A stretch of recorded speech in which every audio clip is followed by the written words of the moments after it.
em que a gente vai falar sobre números racionais. Acredito que vocês tenham material, né? A Renata, né? Já tem acesso. Sim. E, bem, a gente pegou os objetivos dessa aula, seria falar sobre a aula 5 e 6. Seria sobre números racionais e suas diferentes representações. E, bem, aqui a gente tem como objetivo reconhecer diferentes representações, identificar frações como representações e seus significados, questões de equivalências, enfim, tudo isso será abordado na aula de hoje. Bem, Renata, você já sabe o que são os números racionais, o que eles representam? Já teve algum contato com eles? Eu tenho que ver meu caderno, eu acho que tem nele. Eu aprendi esse ano. Deixa eu ver se eu lembro. Racionais são aqueles... naturais, inteiros, racionais. Sim, conjunto de números racionais é composto pelos conjuntos de números inteiros e naturais. Os racionais contêm números inteiros, proporcionais e números decimais. Então, a gente tem que os números...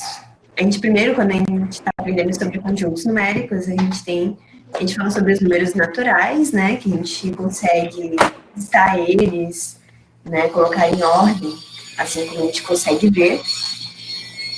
E depois, a gente aprende que também existem os números inteiros, que é quando entram os números negativos, mas assim como na representação, a gente vê que aqui nos inteiros, a gente tem os números 1, 2, 3, 4. Então, esses números, eles são os naturais. Então, os inteiros, os naturais estão dentro do inteiro, que é o que está representando aqui. E os racionais, eles são aqueles, né, que a gente consegue colocar nessa forma, em que a gente tem um número, a gente não consegue listar bem eles, então a gente os representa como um número, por exemplo, aqui 2, sobre um outro número, 3, né? Então a gente tem uma divisão entre dois inteiros. E a gente sabe que esse número de baixo ele não pode ser zero, porque senão a gente não conseguiria achar um valor. Não é mesmo? E bem,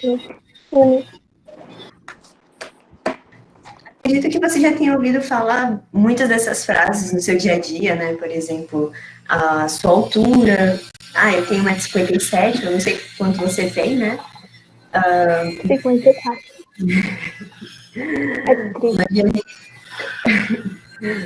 Maria me deu metade dos seus doces, por exemplo, né? Então, eu representar uma parte do que eu tenho, um terço, quando eu falo, por exemplo, de dinheiro, quando eu falo, eu tenho 2,50. Então, aqui a gente tem várias representações. Os números racionais, eles estão no nosso dia a dia, né?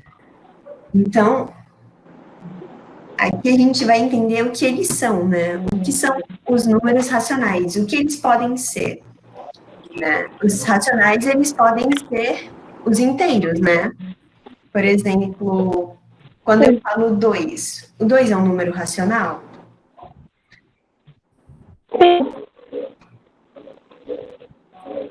Ele é um número racional porque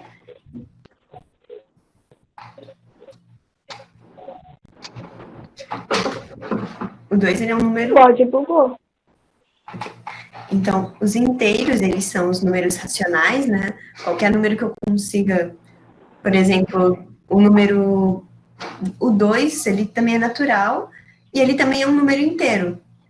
Então, também, eu consigo escrever ele na forma de um racional, seria 2 sobre 1, uma porcentagem, um número racional, né? Quando a gente fala 20%, então a gente também está falando de uma de um número dividindo um inteiro dividindo no outro. Os decimais exatos, então os números decimais, eles também são racionais. Quando a gente falou lá 2,50, eu estou falando de um decimal. Os decimais periódicos, que são aqueles que a gente, por exemplo, quando a gente tenta dividir um terço, a gente acaba tendo uma divisão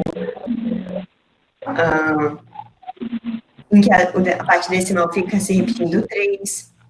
E os números mistos, que é quando a gente mistura uma fração e a gente consegue representar ela de uma outra forma, né?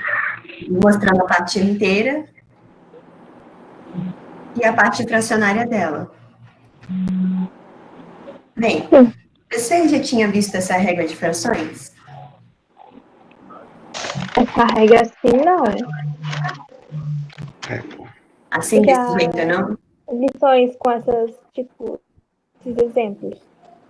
Mas essa tabela assim, não. Bem, vamos tentar entender ela?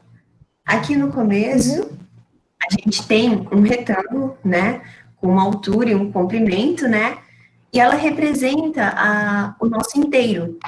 Então, quer dizer, ela não foi dividida em nenhuma parte, ela representa uma coisa sem nenhuma divisão, né? Ela é um bloquinho único, por assim dizer. E aqui embaixo, a gente também tem, né, um retângulo da mesma altura, mesmo tamanho, né? E a gente percebe que aqui ele já foi dividido em duas partes, né? Então, cada partezinha dela, ela representa meio, né? Ou seja, 1/2 desse 1 inteiro aqui que eu estou tendo como relação, né? Isso. E que quando eu tenho essa metade, eu também tenho essa metade, quando eu uno elas, eu também consigo obter, ó, exatamente um inteiro. Né? Assim como eu poderia pegar esse mesmo retângulo, né, de mesmo tamanho e comprimento, e dividir ele em quantas partes eu quisesse. Nesse caso, eu dividi em 3. E aí eu tive 1/3. Então, cada partezinha dessa representa 1/3 do meu inteiro. E quando eu consigo unir cada 1/3 desse, né, esse 1/3 com esse 1/3, com esse 1/3, eu também obtenho esse 1 inteiro.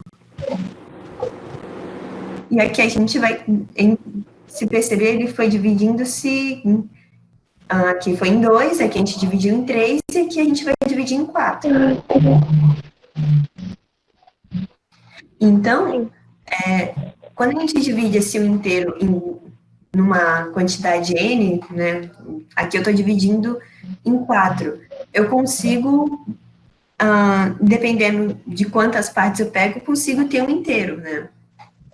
E se a gente fosse falar, por exemplo, do comprimento, né, do tamanho, da quantidade que elas ocupam, você consegue perceber o tamanho aqui, quando a gente dividiu ao meio? Cada vez diminui. Ficou bem aqui, né? E olha onde essa linha aqui, ela vai tocar, exatamente na minha parte onde eu dividi em 4. Ela vai dividir bem aqui também ao meio. Então, se a gente percebeu, quando a gente pegou duas partezinhas dessa daqui, que tinha 1/4, né? Então, quando a gente pegou esse 1/4 e esse 1/4, a gente também obteve o mesmo que 1/2. Não é? Que outra fração também bateria em 1/2, né? Também teria esse mesmo tamanho aqui.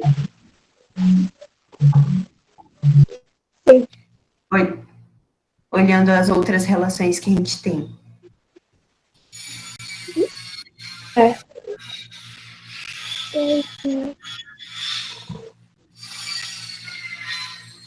Alô? Oi. Que outra fração também corresponde a meio aqui? Meio? As pares. Vários? Por exemplo, seguindo aqui, nesse aqui a gente teve uma divisão em 6 partes. E quando a gente pegou 3 partes dela, né, ó, que é 1/6, esse 1/6, esse 1/6, a gente também chegou em meio, não é mesmo? Sim. Então, a gente sabe que dependendo de quantas vezes a gente divide, a gente consegue obter Sempre ver. Uhum. Uhum. por exemplo, 4 Isso, oitavos.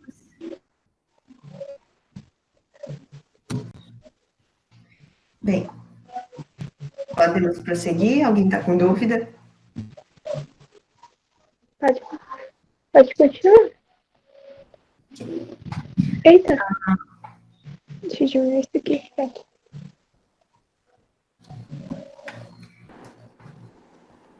Bem, aqui nós temos uma representação fazendo uma relação entre o número fracionário e o número que ele representa em decimal.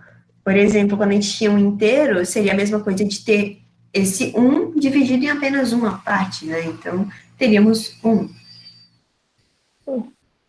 Agora, quando a gente pegou a metade dele, né, fez 1 dividido por 2, a gente obteve esse meio. Não sei o quanto vocês estão familiarizados com os decimais, ou se vocês já tinham visto essa relação.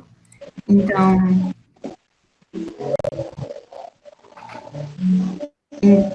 vocês conseguem entender por que meio é igual a 0,5.